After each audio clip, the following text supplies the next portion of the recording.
মুসলমানের ছেলেরা তাই বলে দিয়ে যায়, এ নবীর উম্মত উম্মতিরা, এখনো রাস্তা খোলা আছে, আসো আল্লাহ দিকে আসো। হুজুর বলেছেন উলামা ওয়ারাসাতুল আম্বিয়া, আলেম উলামা নবীদের ওয়ারিস। যেমন নবীদের কথাতে আমার আল্লাহ পাক বান্দাদের জান্নাত দিয়ে দেয়, আলেমদের কথাতেও আমার আল্লাহ বান্দাদের জান্নাত দেবে। আলেম কারা? আমি আপনাদের করে পরিচয় দিয়ে দিলাম। আলেম হচ্ছে ওলিরা, আল্লাহর নেক বান্দারা, আল্লাহর ওলিরা। এখন ওলি যদি খুঁজে না পাও, যদি চেহারা দেখে আল্লাহর কথা না মনে পড়ে, যদি কাজ কাম দেখে আখিরাতের কথা না মনে পড়ে, যদি কথা শুনে দিনের হিকমত বুঝতে না পারো, এত ফিকির যদি না করতে পারো, সুজা সাপটা কথা আল্লাহর ওলিদের রাস্তা ধরে নাও, মুজাদ্দে জামানের রাস্তা ধরে নাও, হযরতে শাহজালালের রাস্তা ধরে নাও, কুতুবুদ্দিন বখতিয়ার কাকি রাস্তা ধরে নাও, হযরত আকি সিরাজি রাস্তা ধরে নাও, আল্লাহর ওলিদের রাস্তা ধরে নাও। আল্লাহর ওলিরা যেভাবে চলেছে তোমরাও সেভাবে চলো, আমার আল্লাহ তোমাদের দরজা বুলন্দ করে দেবে।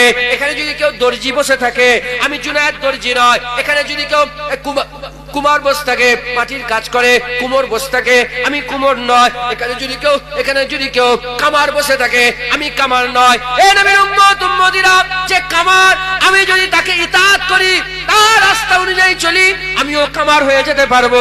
যদি কুমার থাকে, আমিও কুমার হয়ে যেতে পারবো। যদি দর্জি থাকে, আমি তো দর্জি নয়, তার ইতাআত করে করে সে যেভাবে কাপড় সেলাই করে, আমিও যদি সেভাবে চেষ্টা করি, 1 বছর 2 বছর 5 বছর 10 বছর পরে আমিও দর্জি হয়ে যেতে